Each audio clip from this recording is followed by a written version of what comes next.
Okay, guys. Sorry, it's one of those mornings.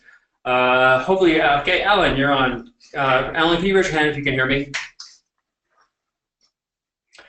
Boop-a-doop-a-doop. Mr. Alan Walker.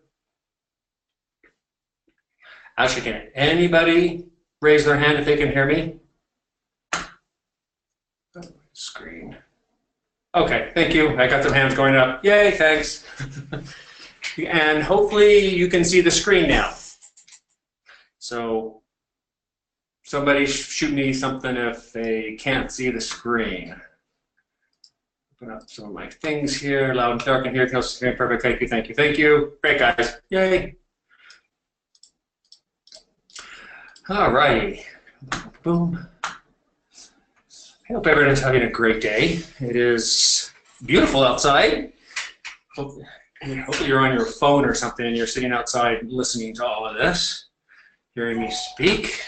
Okay.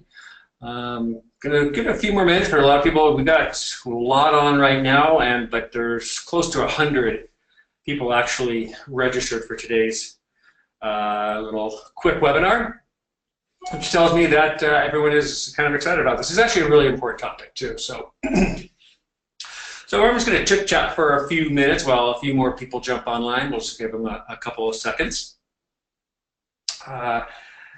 Things coming up. Let's see what's going on. I will be teaching again at the Sloria Downtown Luncheon on Friday, December 15th. Let me confirm that.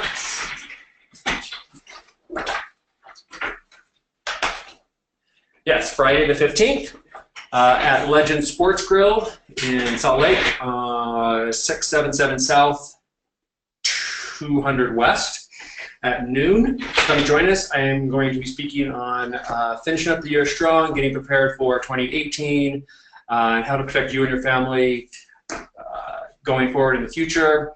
We are going to talk a lot about the family trust, but other corporate documents, other things on the corporate side, your LLC side of protecting your assets, etc., and preparing for the eventuality of death, which is called essentially succession. So it's actually a really, really important thing. I know it's not as glitzy and glamorous as like wholesaling and seller financing stuff, but it is actually really, really important to think about those things and prepare for the future. Because you never know what's going to happen. As many of you know, Nicole, our admin, passed away in October, kind of suddenly, and that happens. You know, people do die, people get in accidents, things happen, and you don't want to be left hanging in that eventuality. And there are ways to prepare and protect yourself in those situations. So really, it's about just getting your life organized in ways that you haven't thought about. So that is Friday, December 15th at Legend Sports Grill, the Sloria Downtown Luncheon. And then I haven't gotten my 2018 schedule yet, but I will certainly let all of you know. We will probably be doing more webinars in the next year. Again, I used to do them quite often, used to do one a month, and hope to maybe pick that back up. And of course, I speak regularly around town. So hopefully you're getting my emails. If you're on this, you probably got my emails. But make sure you get my email list, and because we always send out places I'm teaching or instructing, or webinars or other ways to get sort of free education. So, and we love to do that. Okay, got a lot on. So we're just gonna go ahead and get started because it is lunch hour, and I want to make sure you guys get back to whatever it is you're doing. Hopefully it's making money. Okay, so this is an extension of the last Sloria luncheon that I did, where we talked about how to improve your wholesale deals and tricks of the trade and tips that will really help you as a wholesaler to have really good transactions. But because of time constraints, we could not talk about licensing in the state of Utah to do wholesale deals, and so that's what this webinar is all about. Let's see if I can figure out how to advance my slides. There we go. Okay, so this half an hour to 45-minute webinar, and I'll stay on for a full hour if you've got questions or stuff, but we should be able to do it in 30 to 45 minutes, is on wholesaling and licensing. Again, this is educational. This is not considered legal advice. If you have actual legal questions, you got to call the office and retain me. But hopefully you'll get some good information about wholesaling and licensing here. Okay, kind of always say that. Here's the first thing I want to say about this, called the big reveal. One thing we do know is that you do not need a real estate agent's license to wholesale a purchase contract. Gotta move my little control panel so I can see my screen. Okay, you do not need a license to wholesale a purchase contract and assign it to another buyer. We've confirmed that with the Division of Real Estate. It is considered a corporate transaction, that you have a contract to buy a house, and then you are just selling or assigning that contract, not the actual house.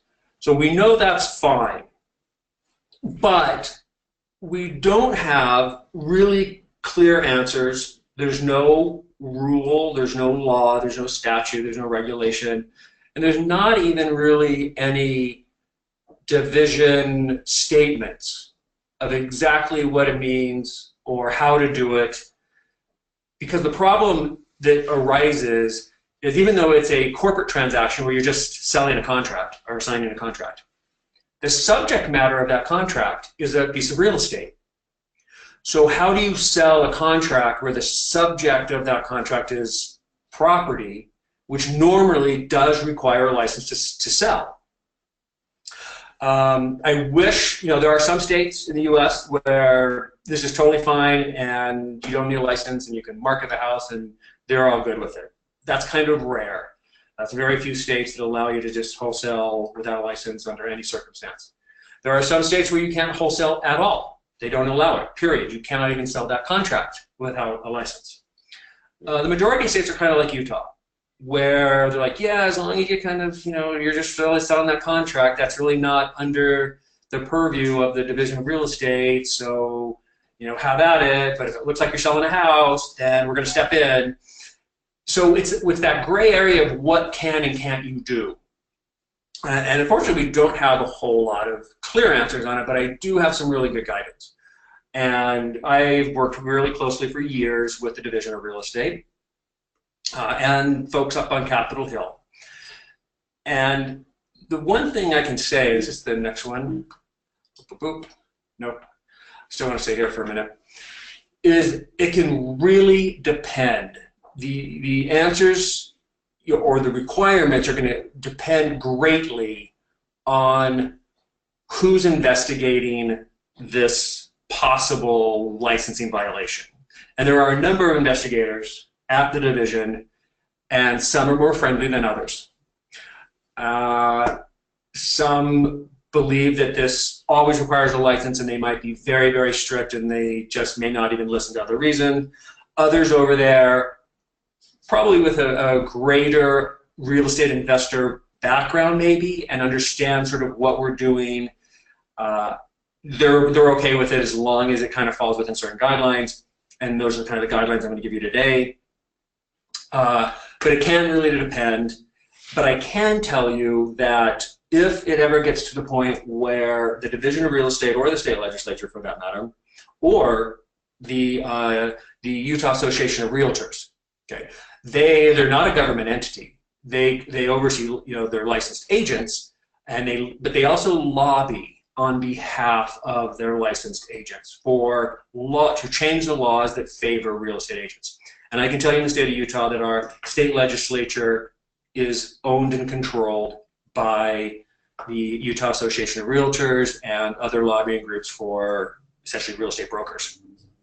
We've had real estate brokers on our legislature for decades. Our laws are very pro-real estate broker. And so if it ever becomes widely discussed or known that this is going on and that people are being taken advantage of and sellers are being taken advantage of and the public is at risk and there's a public issue, they will probably come in and shut it down to protect the public.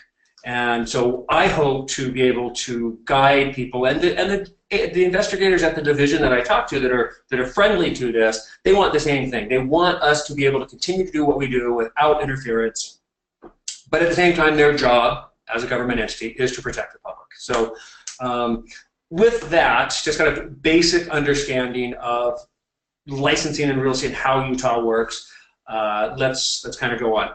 If at any time you've got a question, let me see. You can type in, probably the easiest is to type in a question if you're on a computer. So you can raise your hand, but there's so many people online that I may not see your hand raised by doing that. Probably the easiest is to type in a question, and I will try and keep an eye on my little question box for those that are coming in. Okay. I'm going to start off by talking about two real estate agents themselves, those who are actually licensed with the state of Utah in the division as real estate agents. The first question you have to ask yourself is, are you acting within or outside your licensing? You are allowed to do your own deals and buy and sell real estate on your own behalf, and do that without any kind of license or running it through your broker or anything like that. You're allowed to act as an individual citizen, citizens of Utah, you're the public, and you can do whatever you want. Now with that, first, that's the law. But you all, as licensed agents, hang your licenses at real estate brokerages. And your broker may have different policy for his or her brokerage. And your broker may not allow you to do things outside your license. They may not want you doing things on your own accord. They want everything run through the brokerage. So that's something you've got to work out with your own broker. Okay? So, but let's go back to wholesaling. The real short answer on this is, if you are acting as an agent and it's going through your brokerage and your license is involved, then you need to follow exactly all the same rules that you would in any other transaction. That means getting the listing agreement with the seller, etc. Doing all the disclosures if you're going to buy it that that the buyer is related to or is a licensed real estate agent, that sort of thing. And those things you should already know. Okay, hopefully you do. And so the problem is that what that means is you really can't wholesale it, because it's impossible to represent the seller and be the buyer in the transaction. Okay. Limited agency, no, don't think limited agency in these situations. You can, in some circumstances, represent a buyer and seller in the transaction. I'm not a fan of that. I think they're very risky, and I think, I generally recommend that you don't do things like that. But in a wholesale deal, where you're wholesaling, you're the buyer. And as an agent, you can't be the buyer and also represent a seller adequately. So my sense is, my position on this is, if you are acting under your license, then you cannot wholesale. So you're going to have to do it outside your licensing. Let your broker know that this is kind of a business you have, and see if you got your brokers okay. I'm very often asked, hey, can we use the MLS to market this contract for sale?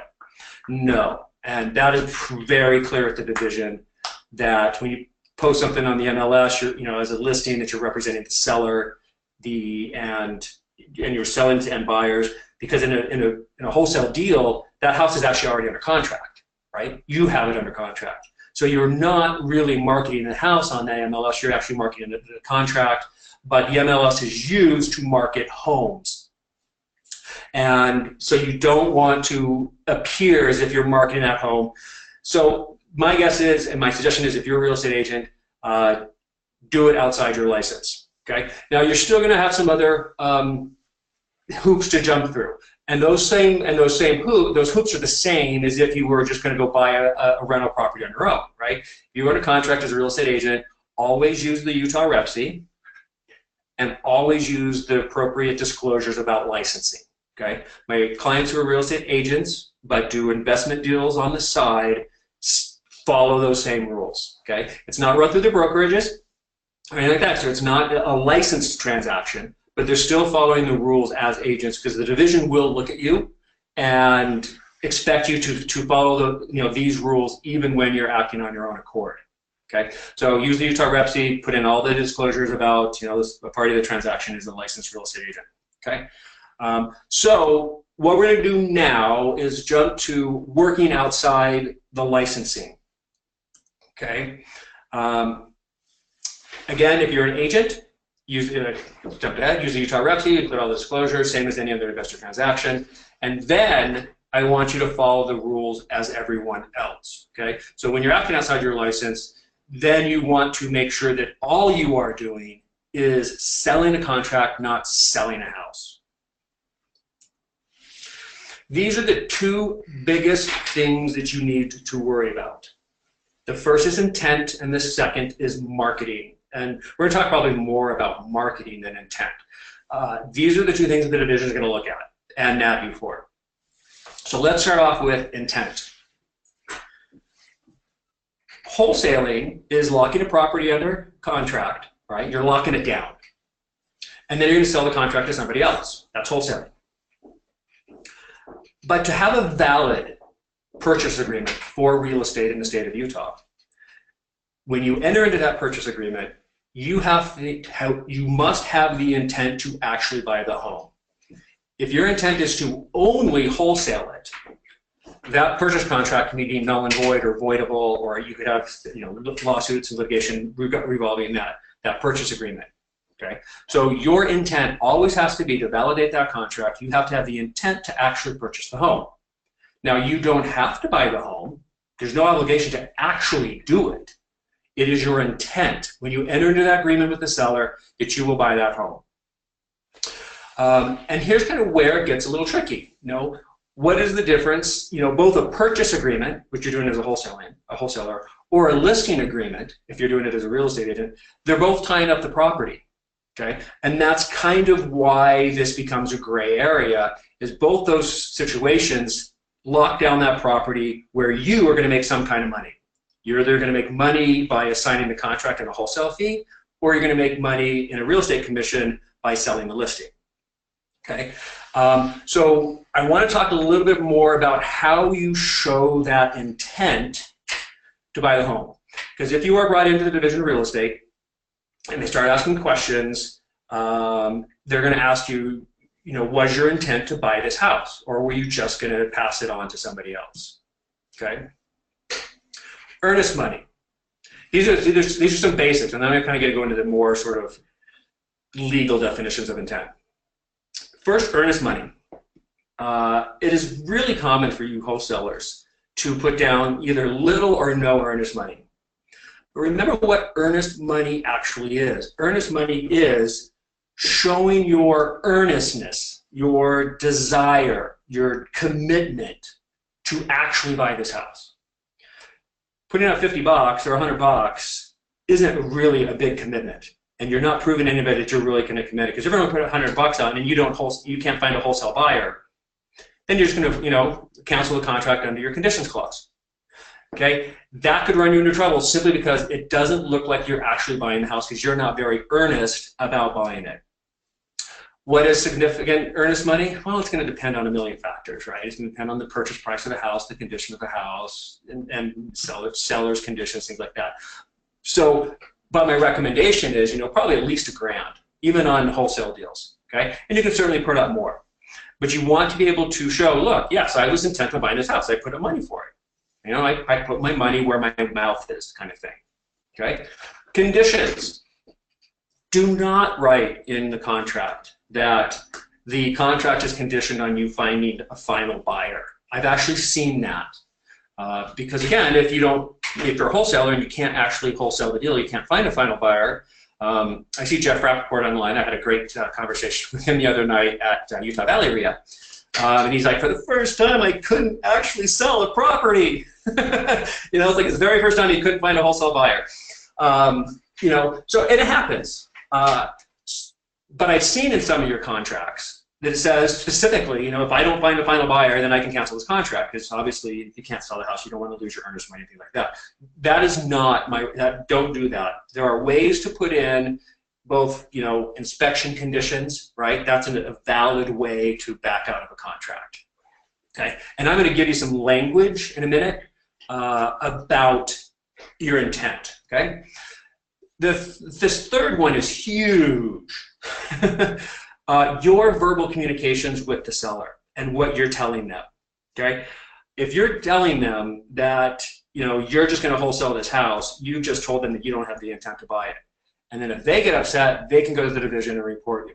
So how you behave, your, you know, what you say to them, and how you conduct yourself can all indicate either your willingness to actually buy the house, or your willingness, or that you're not actually going to buy the house, but you're going to wholesale it. So be very, very careful in how you speak to these sellers.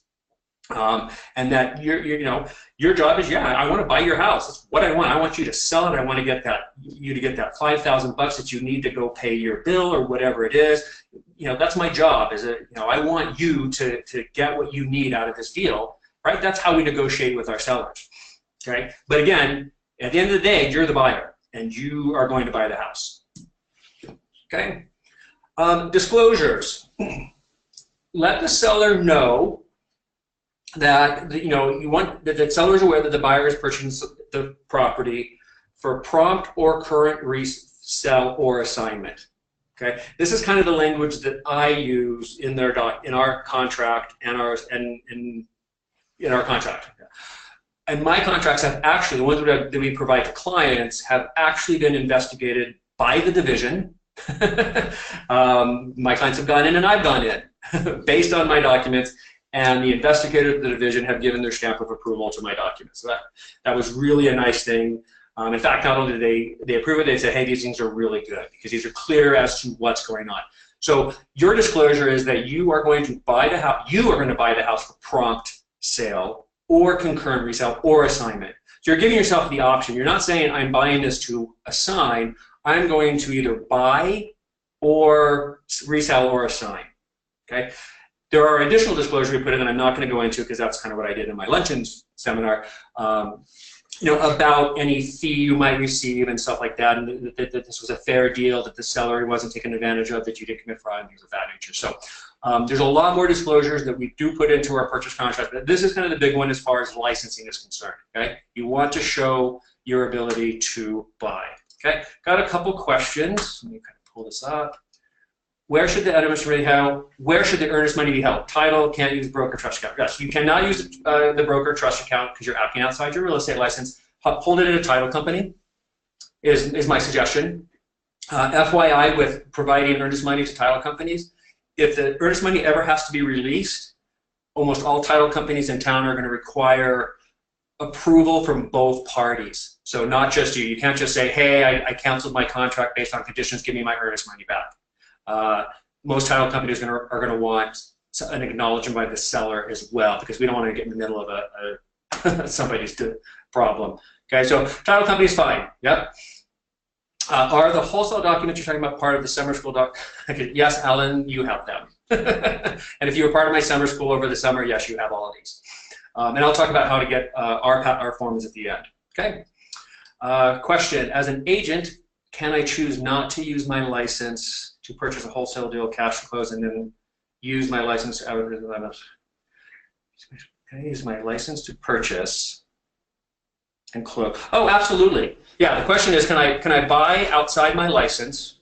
You know, buy a wholesale deal as a wholesale buyer, and you buy it outside your license, and once you own it, yes, you own that house. At that point, you can do anything you want with it as any other owner. You know, just like you're selling a flip or selling one of your rental properties. Yes, when you own it, you can do whatever you want. Do I actually need to put the earnest money down? Oh, great question. Do I actually need to put up the earnest money? My suggestion is one, yes, because again, it shows intent. The other way to do that, and I'm going to kind of maybe hold off on questions because we could be here for hours on questions on some of this stuff. You can write in your contracts that the buyer will put up earnest money at or before closing. Okay, that gives you the option of doing it at closing and doing it later. Okay, buyer to put earnest money. I never actually put it on myself. Yeah, again, you know, it's all about evidence, and it's all about showing your earnestness in buying it. So my suggestion is yes, put up your earnest money, put it at the title company, but you can again write in something like to be paid at or before closing. Okay, I'm gonna hold on to some of the questions, kind of go on. Okay. The next thing about intent is not only disclosures, but showing and proving your ability to buy and document this. So if in the event you had to buy this house, make sure you've got hard money lined up or you have access to hard money, and keep that documented. You're listed the lenders that will loan you money. Maybe get an approval letter from one of the hard money lenders, or keep records that you can, that you have cash in your account. For example, if it was a seller financing deal and all you needed was $10,000 to buy the house, that you've got that $10,000 in your account. So show document your ability to buy. And then finally, and this is really, really important, and my biggest wholesalers, Andy McFarland, for example, Cody Hoffine, for example, Matt Atkinson, for example, these guys that are wholesaling 10 to 20 a month, they will buy a good number of their deals. Sometimes they'll just buy them and keep them because they're such a good deal. They're just going to keep a rental property. They're going to do their own flip. Sometimes they will buy it and then do a double close and then turn around and sell it. In fact, Andy McFarland does this quite often. People always ask, why do you do a double close? It's more expensive, a little more time consuming. There are risks with that second contract, etc. Very simply, he does it because if he's ever brought in and they say, hey, do you really have the intent to buy these homes? All these guys say, yes. Look, I bought some. If I can't assign it, I buy it. That's, because I've told the seller that I will buy the house, and if somebody doesn't buy it, I'm going to step in and buy it. That legitimizes and is actual proof with closing documents, settlement statements, that they do buy some of their own deals. So as you're going through, every now and then, especially if you're doing a large number of wholesales, buy some of your own deals. Okay, that's probably the easiest way to kind of show intent, in fact. Okay, before I move on to marketing, quick question. Can you write in an addendum that the seller agrees that the buyer should receive all earnest money back without written consent of the buyer? So this is, can you write in your contract that, if buyer cancels contract, then seller automatically agrees to release the earnest money? Sure, you can write that in. That's great. And if push came to shove and you had to go to court, that's fantastic. I am telling you from a practical standpoint of title companies, because we don't want to get involved in a lawsuit, we won't accept that. And we're not going to accept the standard Utah form, cancellation form and return of earnest money that only one party signs. You guys all know that who are agents. As a title company, we're not going to accept that because that's our internal policy. It's not about the law. It's not about what the contract says, to be honest. It's a title company protecting itself. It's a CYA thing. And if I give earnest money back and then somebody comes yelling at me that I shouldn't have done it and they have rights to it, then they're yelling at me and going in my office and pounding on desks, and I have to deal with it. And if anybody knows me, I don't like to deal with that kind of stuff. So that's a practical matter, okay, not a legal matter. That is something that you just kind of have to kind of deal with. And most title companies I know are kind of like that because we just don't want to be involved. And if you guys can't get the seller to release it after like 30 days, we just drop the money off at the courts. And then you guys have to go to court to figure it out. And that's usually enough of an inducement that one side's going to kind of cave. But again, title, it's not our job to hold money for 2 years while you guys battle out if you're supposed to get it. Question, how do you feel about wholesaling listed property in the MLS? So thanks, Derek. I'm assuming that question means you as a buyer find a deal on the MLS that you want to put under contract and then wholesale. I'm okay with that. Yeah, and it happens.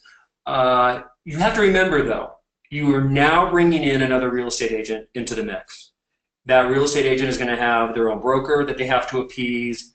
They're going to have their own familiarity with this kind of transaction. They may think it's illegal. They may actually think it's illegal, and they may report you. So, I think you have to tread lightly and explain to them, again, use the disclosures and be upfront, be honest, make sure that they understand what you're doing, because you've now brought somebody into the mix who is tied to the division of real estate. And trust me, there's a lot of agents out there that get bugs up their crawl that love to report other people. They just do. Makes them feel powerful, I guess. I don't know. So yes, that's my feeling. Yes, you can do it, and those are my feelings. Oh my gosh, my feelings today, holy cow. Okay, so let's go to marketing. Marketing is actually how you're gonna get caught. Like, so if you get caught, you're gonna be asked about your intent. But getting caught is what you want to avoid in the first place. So my first question is, where do you market? If you market on Facebook, KSL, or other public websites, I would avoid it. And the division has said the same thing. Probably because Facebook, KSL, and these other places are where real estate agents market their properties as well. And on Facebook and these other situations, it's kind of hard to explain what exactly you're doing because they're kind of brief little ads or little postings, etc. So my suggestion is stay away from them because it's harder to market appropriately in those. And two, those are so public that I can guarantee that some real estate agent out there or some broker out there who just hates you wholesalers, and they're out there, I promise you, they're out there. They're going to see that and they're just going to report it to the division. It doesn't matter how you state your posting on Facebook. They're just going to see it and they're just going to report it and let the division investigate it, and then you're being called into the division. Okay, so I say avoid those kinds of lists. And then of course you've got your buyer lists. And obviously the bigger the list, the riskier it is because you don't necessarily know who's on the other end or who's going to be receiving that or who's going to be reading it. And that is where I've seen clients be dragged into the division, is because somebody got a copy of the email who thought, you can't do this, and just reported them. Okay. Of all my clients that have been brought in, and there's been like now in the last couple of years, I'd say 5 or 6, none of them really got into trouble. The divisions, kind of slapped on the wrist, say, hey, you really can't do it this way, you can't market this way, so your contracts aren't good, blah, blah, blah. So don't get too scared about it, because I haven't seen a whole lot of punishment. But let's hope. But my goal is always, as my entire goal, my entire reason for existing in this world is to keep you out of trouble. It's much better to stay out of trouble than to have to deal with it after the fact. It's just, ugh. Anyways, okay. So careful in that sense of marketing. Email marketing. Okay, this is how most of you do it. You send your email blast out to your buyers list. Okay. Couple of things. First, make it clear that you are signing the contract, not selling a house. You cannot market the house itself. That is seriously clear. Numerous investigators of the division, that is the first way that you will get busted. So you are not marketing the house. It's a corporate transaction. You're selling a contract. Okay? But again, as I mentioned earlier, because that subject matter of that contract happens to be real estate, it gets really easy to start actually marketing the house, okay? So let's get some guidelines on how to put this language in so that we're not actually marketing a house. Okay, number 1, plain Jane wins the race. No flowery language that makes it sound like a real estate listing. Be very careful with your real estate agents. Let me give you an example. Fabulous 3-bed, 2-bath rambler on quiet cul-de-sac with amazing views of the valley. Don't do that. That's a real estate listing. That's what real estate agents do to sell a house. Okay? They're playing up the really pretty or good parts of the house, right, in order to get it sold. They're marketing a house in that sense. So no flowery language describing the house, okay? And that's an easy one for the division to pick out when they see words like that, okay? Be technical, not creative, okay? List these stats like you're reporting on Utah's economy. Square footage, beds, baths, acreage, built in 1970. Dated kitchen, okay? Very matter of fact, very simple. All you're doing is reporting on the statistics of the house, okay? And be very careful of even negative inducements, okay? Because a lot of you are like, meth, check deposit for meth, get a great deal, right? Those even are marketing conditions about the house that are inducing the buyer to buy. You do not want to provide any kind of inducement for someone to buy that is based on the condition of the house. Okay, so again, just feel like you're a reporter reporting facts without any kind of additional language, good or bad, regarding the house itself.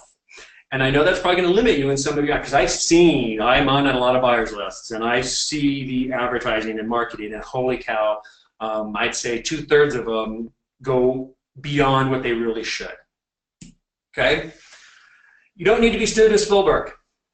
What do I mean by that? Well, everyone wants to put photos and videos up, right? And I asked this question specifically because can photos and videos appear like they're marketing the house? And yeah, that's why I was really worried. I actually thought that when I asked this question of the division, that they would say no videos or pictures, because that's showing the house. That's what you see in MLS listings, okay?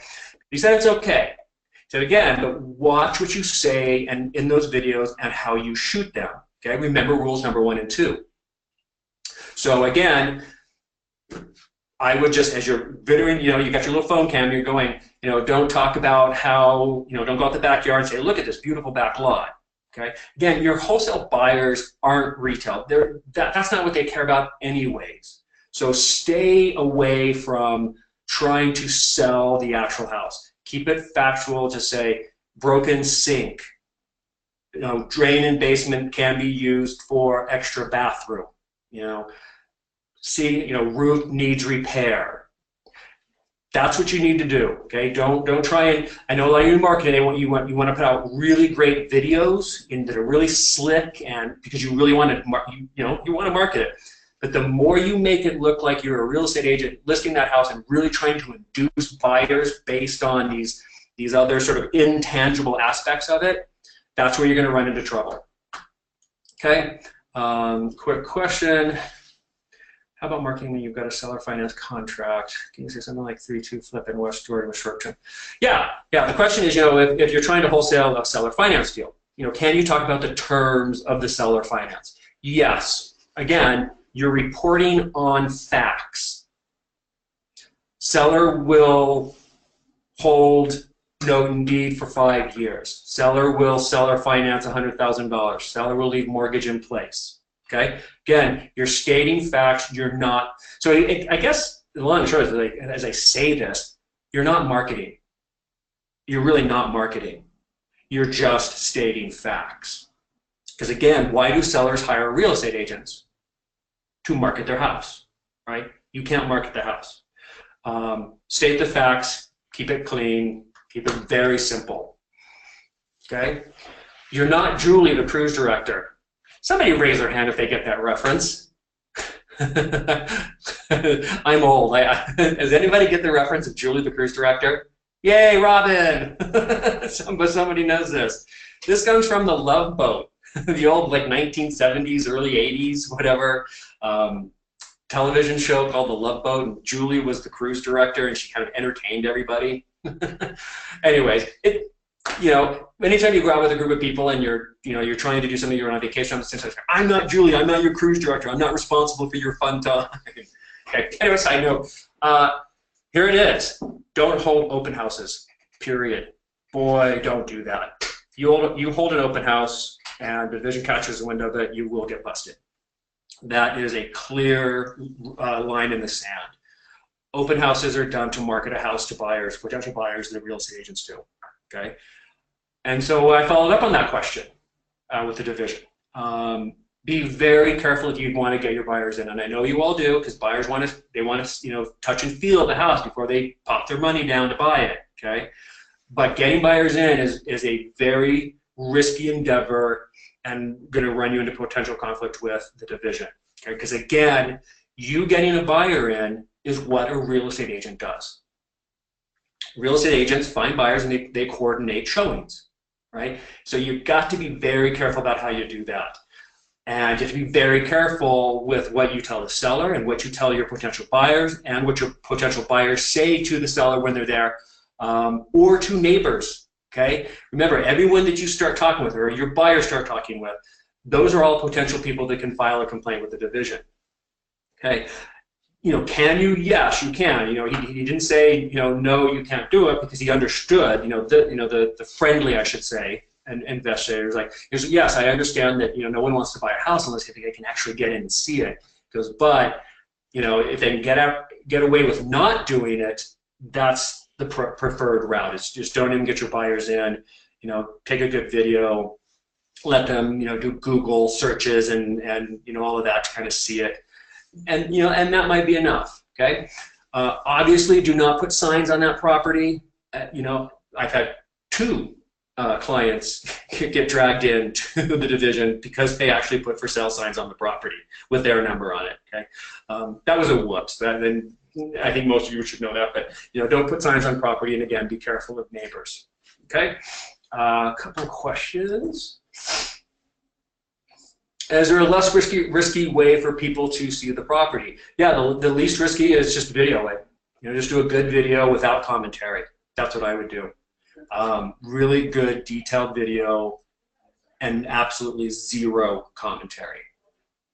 Because all you're doing is being eyeballs. You're just an eyeball, right? If you get a buyer in and they start wanting to ask questions of the seller, how long ago did you replace this? If you had problems with the plumbing or backups in the drain and these sort of things, you're just going to run the risk that you are showing your buyer this property, on behalf of the seller, kind of as a listing. So, my recommendation is video with no commentary, and then not let people in.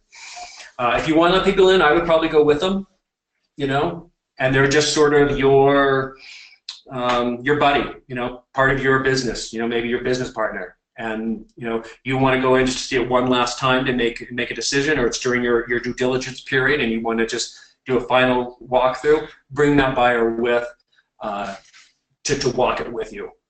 Don't introduce them as a buyer. I wouldn't do that, and just kind of walk through. And again, be very careful about what you say, especially in the presence of the seller. My buyers always want to see the property, so when we have a hot deal, I always do open houses. It always increases the assignment fee as well. You're saying that I need to ask. Yes, you can do anything you want. Again, there's my thing at Utah RIA the other night with Jax, who's a great guy. We have different opinions, but at the end of the day, I think you guys can do anything you want. I'm telling you how to stay out of trouble.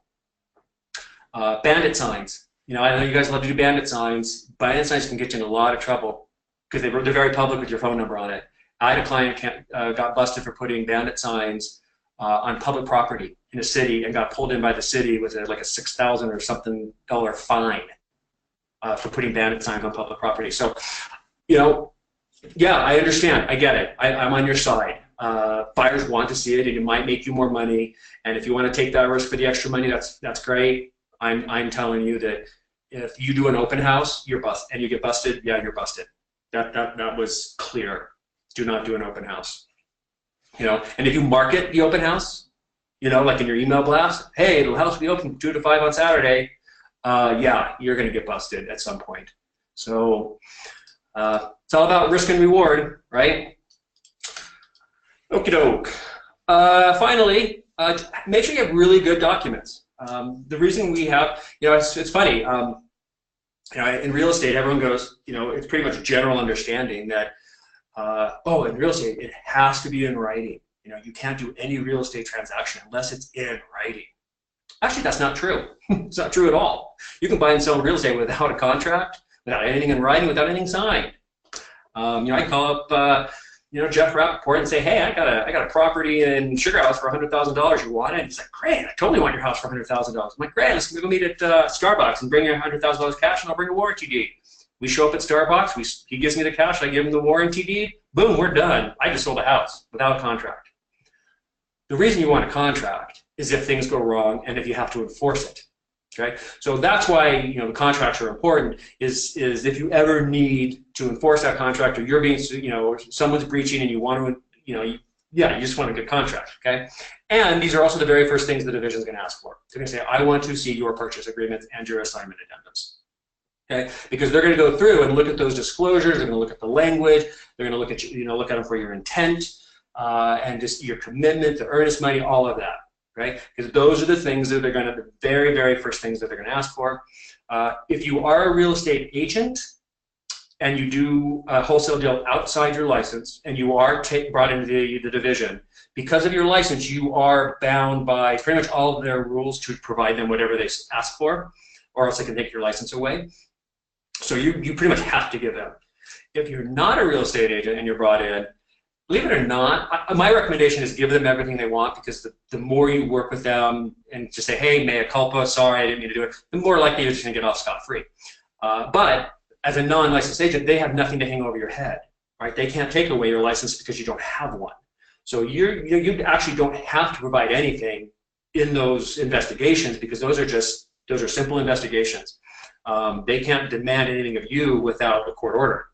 But again, my recommendation is give them what they want, go in, talk to them, be upfront, don't delay in calling them, work with them, say, hey, I've been really trying to do this within the rules. Did I do something wrong? Can you point it out? Can you educate me? Can you teach me? Can you help me do this right?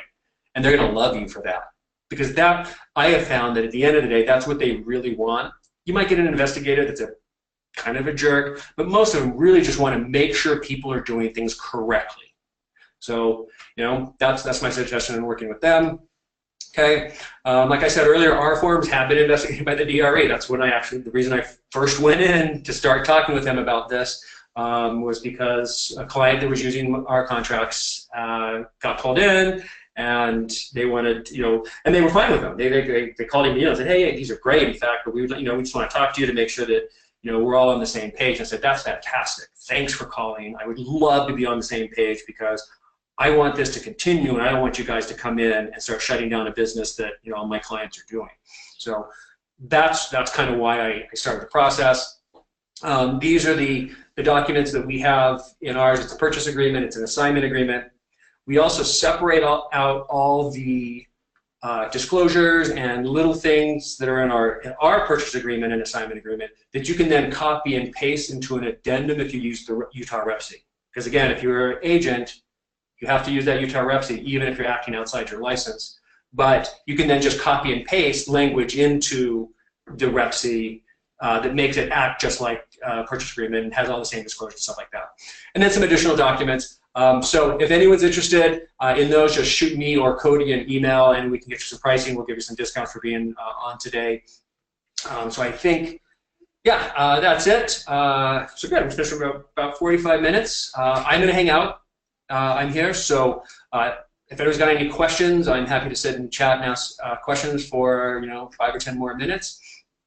Hope everyone had a great time. I will email everybody on the attendance list. I will email you the PowerPoint, so you'll have that.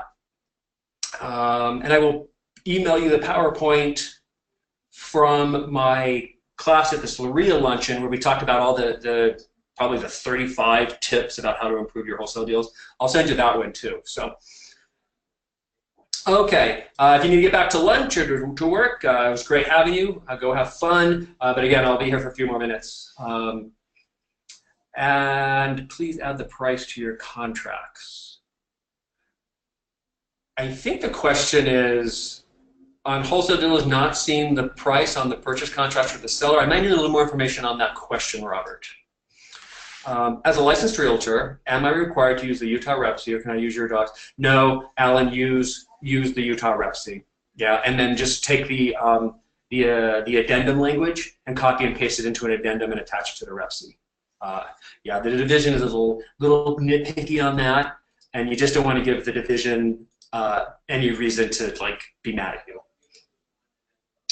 What if I used to be an agent but I'm not active? If you're not active, you're not a real estate agent. You're not licensed.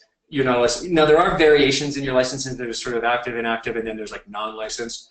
But if you're not active, you're not paying dues, I would consider you are not an agent at all. Thanks for saying, thanks guys for those who said thanks. Okay, Randy, what did you say the addenda to the assignment is? Oh, on my list of documents, the addenda to that's an addendum to the purchase agreement and an addendum to the assignment agreement. Because if you were at my class a few weeks ago, you have to be very careful about how you make changes in a wholesale deal, because you've got two separate contracts. You've got your purchase agreement with the seller, You then have your assignment agreement with your buyer, and the parties are different. And when you go to, like, you have to change the price, or you have to extend closing dates, those sort of things. It becomes tricky to do it correctly because you've got two separate contracts. So I just have an addendum to each of them in the form of packages. Okay. Question from Derek: when I market the property to wholesale, can I market a price? Yes.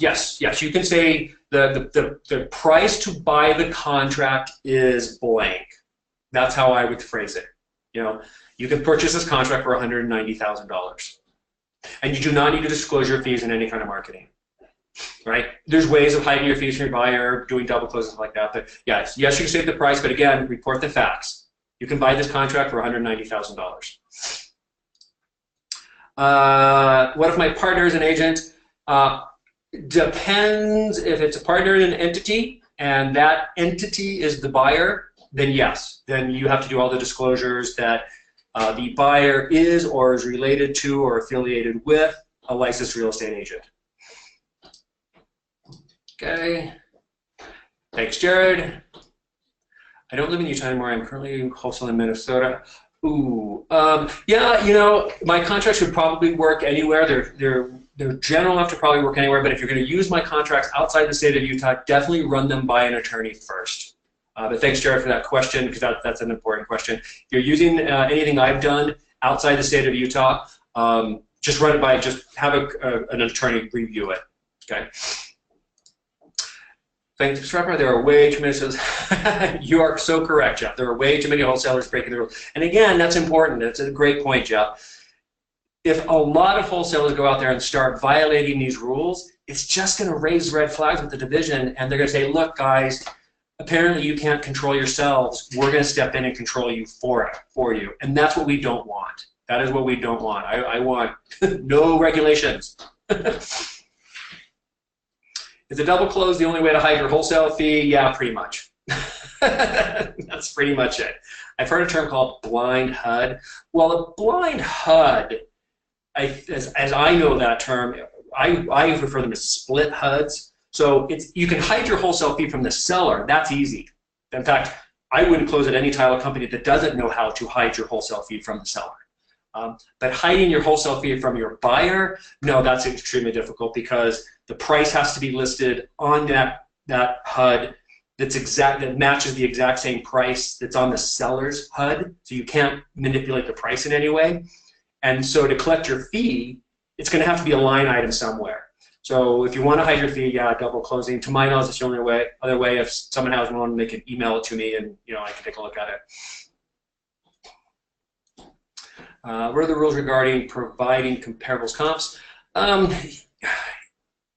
Yeah, I could say you could provide comps. Yeah, in fact, I should probably add that. Again, because, it is factual. It is something that most people probably do on their own. It might be a little more risky providing comps because you can't really pull comps without the MLS. And again, and it's not so much, I think, a wholesaling problem, but someone's going to probably ask, how did you get access to the MLS to even get the comps in the first place?